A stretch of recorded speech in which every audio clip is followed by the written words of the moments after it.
Bismillahirrahmanirrahim. Elhamdülillah ala nimeti tevhid ve salatu ve selamu alel mebu'usi rahmeten lil alemin ve ala alihi ve ashabihi ve men tebiyuhum bi ihsanin ila yevmiddin. Amma ba'd, mühterem Müslümanlar, ilk önce sizi salamlayıram. Esselamu aleykum ve rahmetullahi ve berekatuh. Amma sonra bugünkü dersimiz inşallah Allah'ın izniyle Səbrabadda baş verən hadisələr səbəbindən Ramazan ayı olmasına baxmayaraq biz məcburuq ki,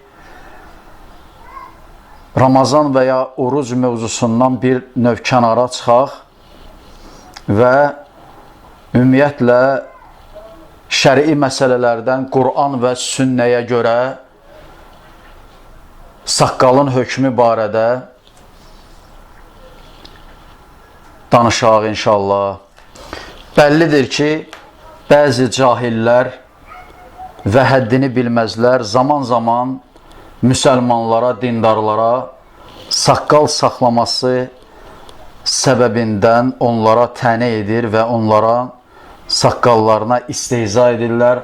Halbuki bu küfürdür və bu səbəbdən də bu mövzuya müraciət etməyimiz və bu məsələ barədə şəri dəlilləri toplamamız və qeyd etməyimizi məqsədə uyğundur inşallah.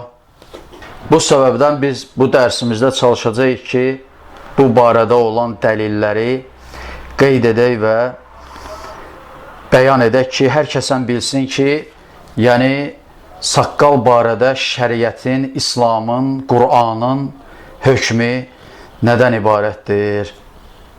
İlk öncə bilinməlidir ki, saqqal saxlamağın hökmü Quran, sünnə, müsəlmanların icması ilə sabitdir və bütün məzhəblər hansı ki özlərini İslama nisbət edirlər, bütün bu məzhəblərə görə saqqal saxlamağın hökmü vacibdir.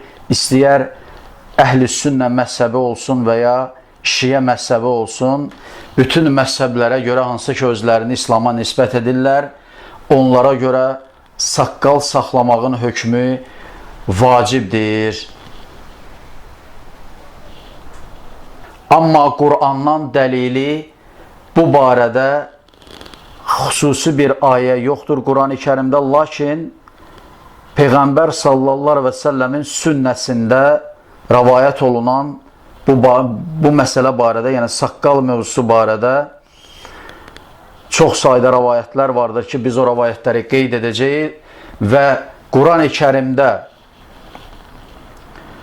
ayələr vardır ki, o ayələrdə Peyğəmbər sallallahu əleyhi və səlləmə tabe olmaq və ona müxalif olmamaq əmr olunmuşdur. Və bu səbəbdən də Quran-ı Kərimdə, yəni saqqal məsələsi barədə olan dəlillər ümumi dəlillərdir, hansı ki Uca Allah Subhanahu wa Taala Peyğəmbərə tabe olmağı əmr edir və ona müxalif olmaqdan çəkindirir. Amma Qur'andan dəlillərə gəlincə Uca Allah Ən-Nur surəsi 63-cü ayədə buyurmuşdur ki, فَلْيَحْزَرِ الَّذ۪ينَ يُخَالِفُونَ عَنْ أَمْرِهِ أَنْ تُصِيبَهُمْ فِتْنَةٌ وَيُصِيبَهُمْ عَذَابٌ أَلِيمٌ. Uca Allah demiştir ki, sənə bu işdə, ey Peyğəmbərim, sənə bu işdə müxalif olanları o yoldan çəkindir. Əks halda onlara bir fitnə isabət edər və ya ağrı verici bir əzab isabət edər. Ən-Nur surəsi 63-cü ayə. Bu ayəni təfsir edən təfsirçilər qeyd etmişlər ki, bu ayədə qeyd olunan fitnə isabət edər kəlməsindən məqsəd, yəni dünyada o kəslər ki, Peyğəmbər sallallahu əleyhi və səlləmin gətirdiklərinə müxalif olarlar, əgər o kəslər bu yoldan çəkinməzlərsə, onlara bir fitnə isabət edər və ikincisi isə qiyamətə, axirətə aiddir ki, bu da əgər onlar bu yoldan çəkinməzlərsə, ağrı verici bir əzab onlara isabət edər ki, bu da aiddir axirətdəki hallarına. Və beləliklə, bu ayədən belə nəticə çıxarmaq olar ki, əgər o kəslər ki, Peyğəmbər sallallahu aleyhi və səlləmin gətirdiklərinə müxalif olarlar, o kəsləri, ey Peyğəmbərim, o yoldan çəkindir. Əks halda, əgər çəkinməzlərsə, onlara dünyada fitnə isabət edər və ya axirətdə ağrı verici bir əzab onlara isabət edər. Ən-Nur surəsi 63-cü ayədə Uca Allah bunları qeyd etmişdir. Başqa bir ayədə isə Uca Allah demişdir ki, və mə ətəkumur rəsulu fəxuzuhu və mə nəhəkum anhu fəntəhu vəttəqullaha innallaha şədidul iqab. Uca Allah demişdir ki, Rəsul Peyğəmbər sizə nəyi verirsə, onu götürün və sizin nədən çəkindirirsə, onu tərk edin. Allahdan qorxun, şübhəsiz ki, Allahın əzabı, cəzası şiddətlidir. Əl-Həşr surəsi 7-ci ayə. Başqa bir ayədə isə Uca Allah demişdir ki, və mən yüşəqiqir rəsulə min bə'də mə təbəyyənə ləhul hudə və yəttəbi qeyrə səbilil mü'mininə nuvallihi mə təvəllə və nuslihi cəhənnəmə və səət məsira. Uca Allah demişdir ki, hər kəs doğru yol ona bəlli olduqdan sonra Peyğəmbərə qarşı çıxsa və möminlərin yolundan başqa bir yolla getsə, onu üst tutduğu yola yönəldər və cəhənnəmdə yandıraraq, ora nə pis dönüş yeridir. Ən-Nisa surəsi 115-ci ayə. Görüldüyü kimi bu ayədə də Uca Allah demişdir ki, hər bir kəs doğru yol ona bəlli olduqdan sonra əgər Peyğəmbərin yoluna qarşı və möminlərin yolundan başqa bir yolla gedərsə, artıq onu üst tutduğu yola yönəldər və cəhənnəmdə yandırarıq.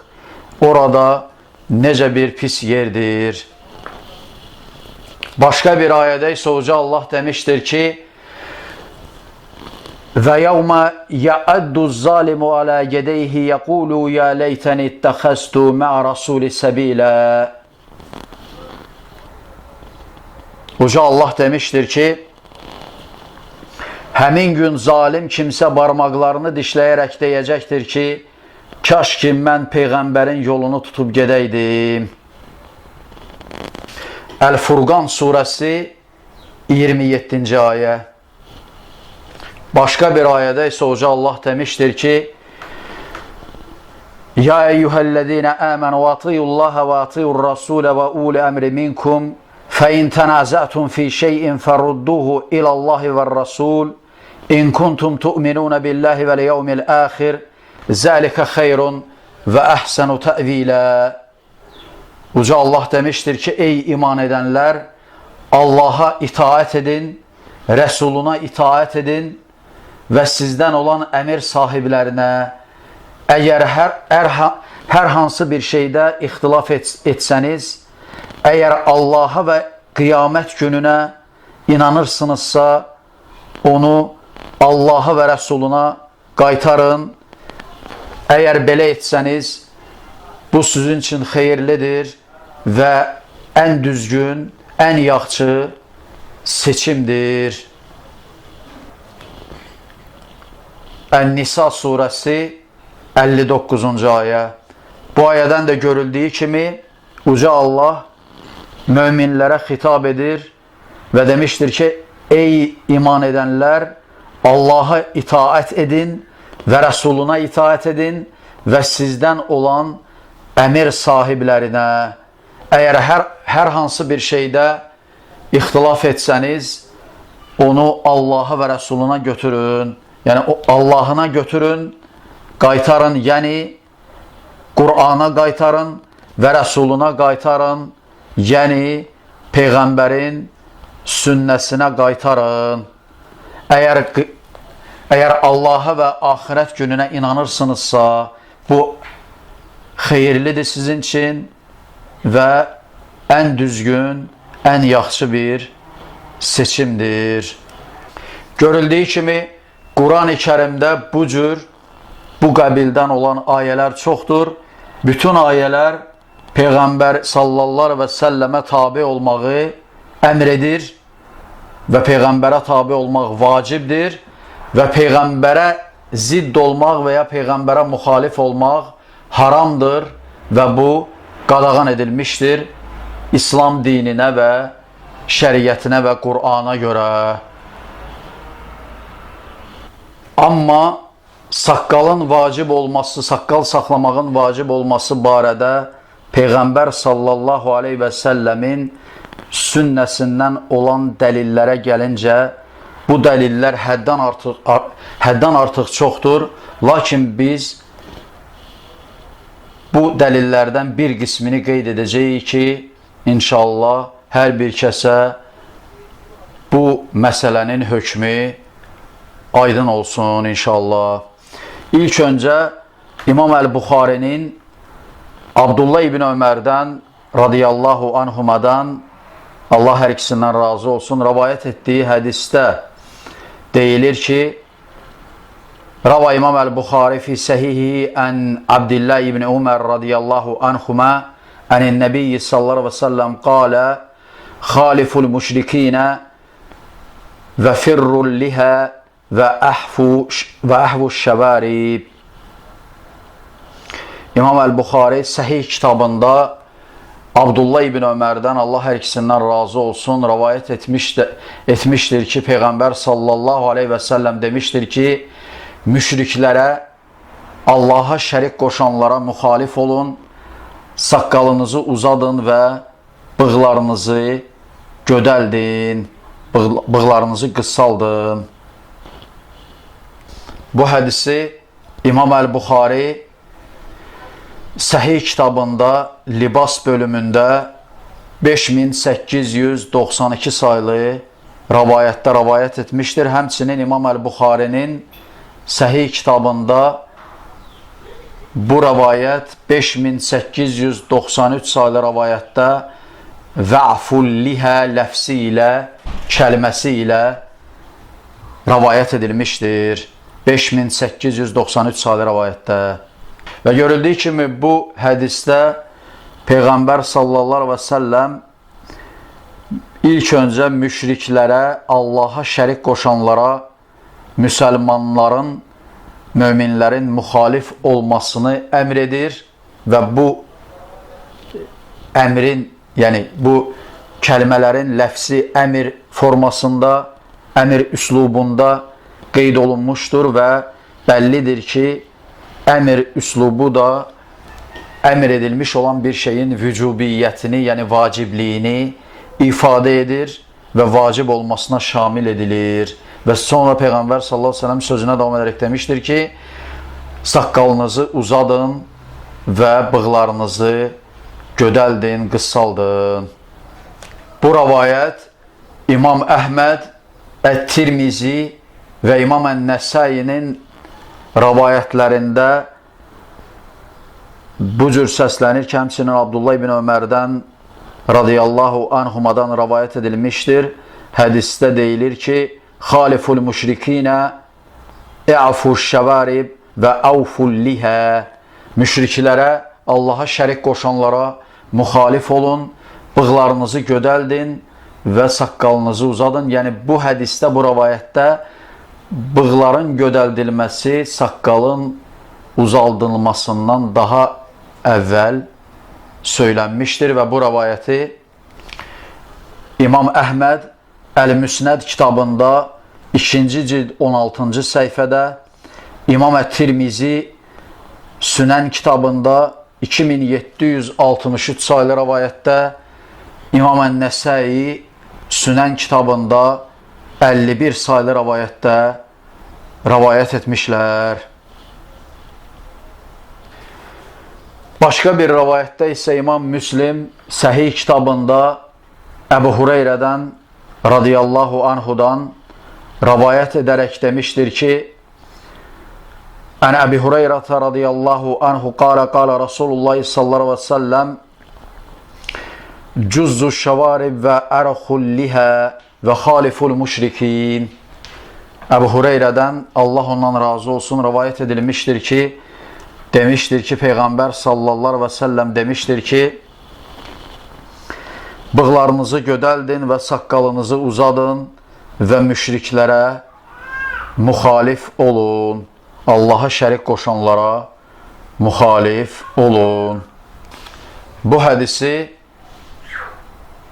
İmam Müslim Səhih kitabında 260 saylı rivayətdə rivayət etmişdir. Həmçinin Əbu Hureyrədən İmam Əl-Bəzzar və İbn Adi rivayət edərək demişlər ki, Ən Əbi Hureyrətə radiyallahu anhu qala Rasulullah sallallahu aleyhi ve sellem İnnə əhlə şirki yu'funa şəvaribəhum və yuhfuna lihəhum fəxalifuhum fa'fu lihə va'fu şəvarib. Əbu Hureyrədən, Allah ondan razı olsun, rivayət edilmişdir ki, demişdir ki, Peyğəmbər sallallahu aleyhi ve sellem demişdir ki, şübhəsiz ki, şirk əhli bığlarını uzadarlar və saqqallarını qırxarlar. Siz onlara müxalif olun, siz saqqalınızı uzadın və bığlarınızı gödəldin. İmam Əl-Bəzzar Əl-Müsnəd kitabı 2970 və 2971 saylı rivayətlərdə rivayət etmişdir. Bu hədisi həmçinin İbn Adi Əl-Kamil kitabında 6-cı cild 83-cü səhifədə rivayət etmişdir. Həmçinin başqa bir rivayətdə İmam Ət-Tahavi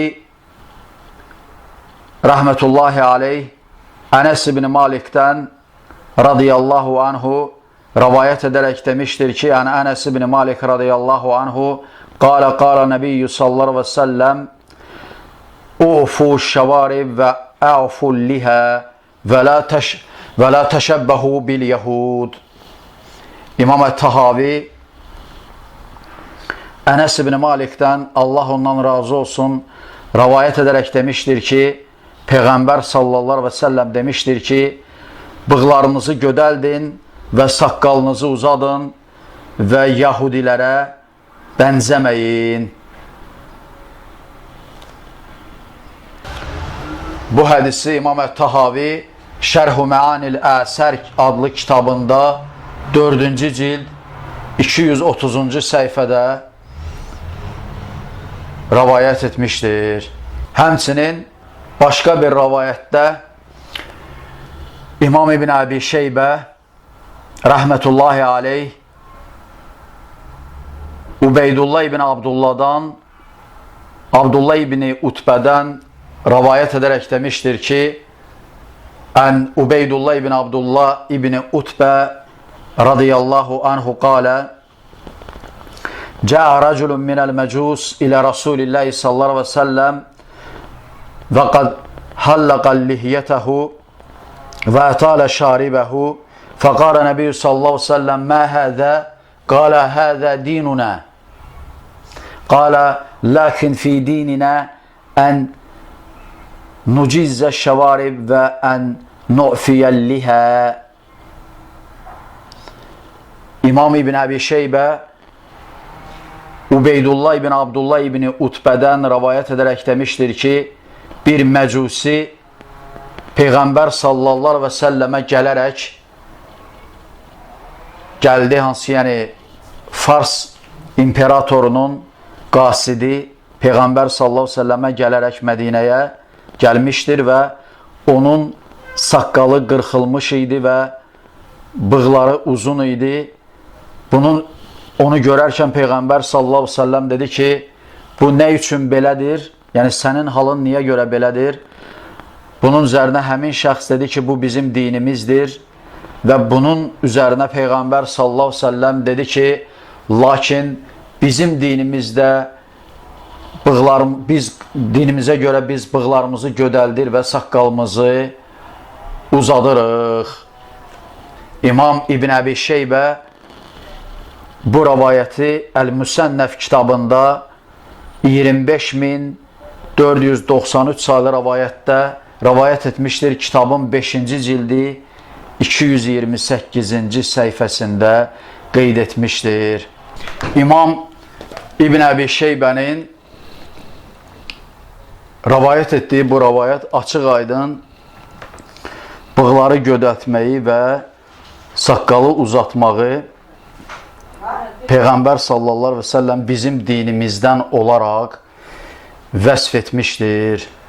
İmam Ən-Nəvəvi bu rəvayəti etdikdən sonra qeyd edərək demişdir ki, Qalə İmam Ən-Nəvəvi fəhəsələ xəmsə rivayət ə'fu və ərxu və əvfu və ərcu və vəffiru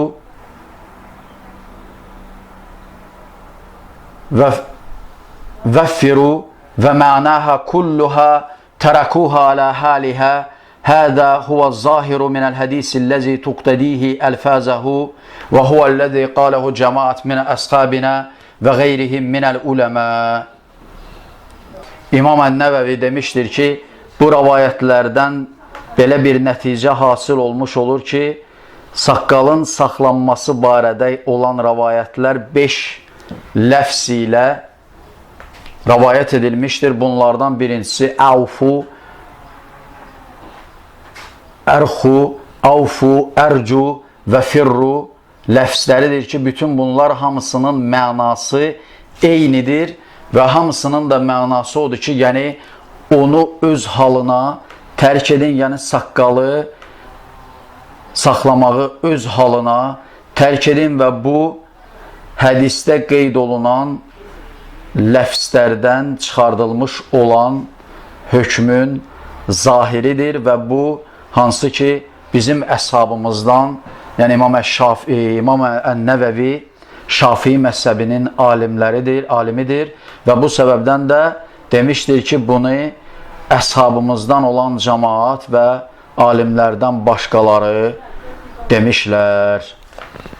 İmam Ən-Nəvəvi bunu İmam Müslimin Səhih əsərinə yazdığı şərhdə 3-cü cild 150-ci səhifədə qeyd etmişdir. Amma icmadan dəlili isə İmam İbn Həzm Əl-Əndalusi Əl-Muhallə kitabında 2-ci cild 220-ci səhifədə qeyd edərək demişdir ki, amma fərdun qıssu şarib və afullihiyyə thumma zəkər hadis İbn Ömər radiyallahu anhumə. Muhallə kitabında İbn Həzm Əl-Əndalusi demişdir ki, amma fərz olan budur ki, yəni vacib olan budur ki, bığların gödəldilməsi və saqqalın uzadılması və sonra Abdullah İbn Ömərdən, Allah hər ikisinə razı olsun, rəvayət edilmiş olan hədisi qeyd etmişdir. Və həmçinin İbn Həzm Əl-Əndalusi rəhmətullahi aleyh Məratibul İcma kitabında 182-ci səhifədə demişdir ki, İttəfəqu ən halqad cəmiyyul lihyə muslə la təcuz. Demişdir ki, alimlər ittifaq etmişlər ki, saqqalın tam olaraq qırxılması muslədəndir və caiz deyildir. Yəni muslədən də məqsəd, yəni Allahın xəlq etdiyi sifəti dəyişmək mənasını ifadə edir. İbn Həzm rəhmətullahi aleyh Məratibul İcma kitabı 182-ci səhifədə bunları qeyd etmişdir. Həmçinin Əhl-i Sünnənin 4 məzhəbi, Hənəfi məzhəbi, Maliki məzhəbi, Şafii məzhəbi və Həmbəli məzhəbinə, həmçinin 5-ci məzhəb Zahiri məzhəbinə görə də saqqalın qırxılması haramdır və saxlanılması da vacibdir. Həmçinin Şiə məzhəbində də saqqalın saxlanılması vacibdir. Bu barədə Şiələrin möhtəbər mənbələrində, hədis kitablarında və ya fiqh kitablarında rəvayətlər vardır. Bu rəvayətlərdən bir qismini qeyd edəcəyim inşallah. Necə ki, Hicrətin 1104-cü ilində vəfat edən Hurrul Amili Vəsail-i Şiə kitabında bab açmışdır, ayrıca bir fəsil açmışdır və fəsilin adı Babu Ədəmu Cəvazil Həlqul Lihyə və İstihbabu Tavfiruha Qadaru Qabdə Əv Nəhvəhə. Əl-Hurrul Amili Vəsail-i Şiə kitabında saqqalın qırxılmasının caiz olmaması, icazəli olmaması və onu bir 4 barmaq bir qəbdə və ona bənzər onun miqdarında uzadılmasının müstəhəb olması adlı ayrıca bir bab açmışdır və bu babda 3 dənə rəvayət etmişdir. Bu rəvayətlərdən birincisi Qala Hurrul Amili fi Vəsail-i Şiə Ən Muhammed ibn Ali ibn el-Hüseyin Qala Rasulullah sallallahu aleyhi ve sellem Haffuş şəvarib və a'ful lihə və la təşbəhu bil yəhud. Əl-Hurrul Amili demiştir ki, Muhammed ibn Ali ibn el-Hüseyin'dən rəvayət edilmiştir ki, demiştir ki, Peyğəmbər sallallahu aleyhi və səlləm demişdir ki, bığlarınızı gödəldin və saqqalınızı uzadın və yahudilərə bənzəməyin. Vəsail-i Şiə kitabı 1658-ci rəvayət. Həmçinin başqa bir rəvayətdə demişdir ki, Qalə, yəni həmçinin Muhammed ibn Ali ibn el-Hüseyin'dən, yəni Muhammed el-Baqir'dən, Şiələrin 5-ci imamı Muhammed ibn Ali ibn el-Hüseyin el-Baqir'dən rəvayət edilmişdir ki, demişdir ki, Qalə Rasulullah sallallahu aleyhi ve sellem İnnəl məcusə cəzzu lihəhum və vəffiru şəvaribəhum və innə nəhnu nucizzu şəvarib və nə'fil lihə və hiyəl fitra. Muhammed el-Baqir'dən rəhmətullahi aleyh rəvayət edilmişdir ki, demişdir ki, Peyğəmbər sallallahu aleyhi ve sellem demişdir ki, şübhəsiz ki, məcusilər saqqallarını qırxarlar, bığlarını uzadarlar və şübhəsiz ki, biz bığlarımızı gödəldərik və saqqalımızı uzadarıq və o fitrətdəndir.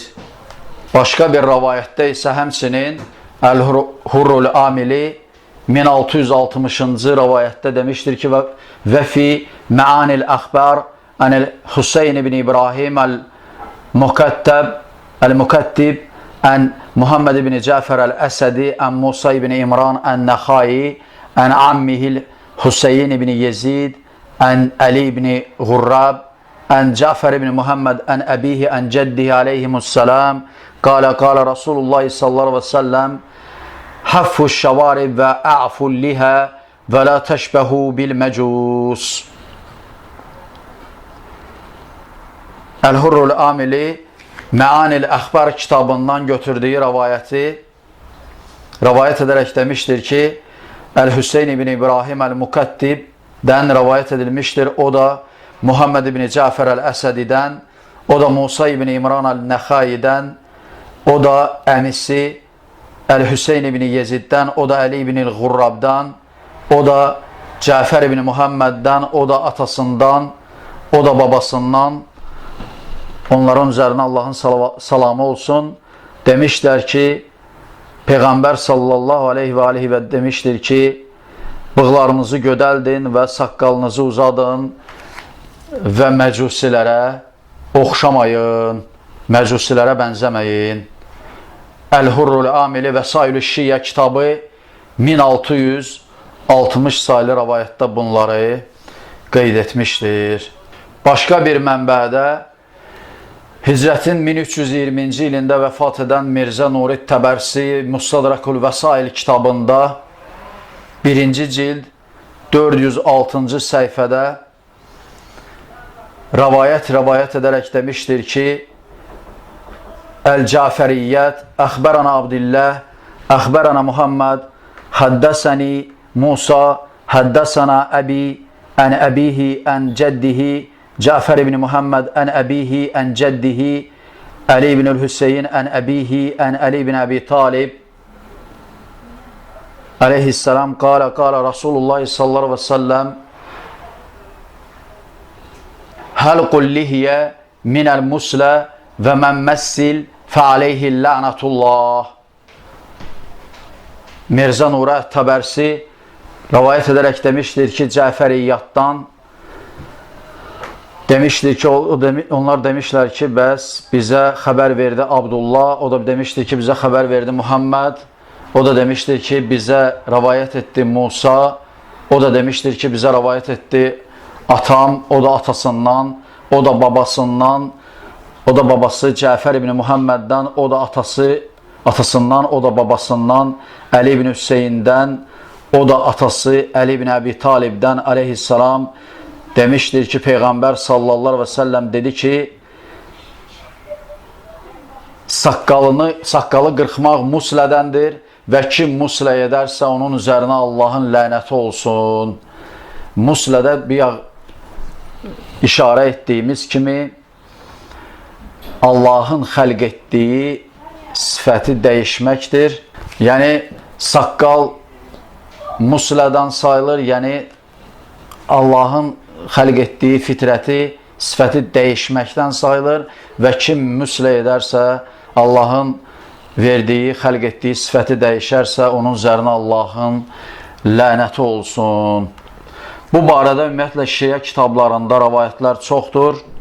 Bu barədə mənim ayrıca dərsim var ki, bu rivayətlər demək olar ki, hamısı cəm olunub. Deməli, şiə mənbələrində saqqal saxlamağın hökmü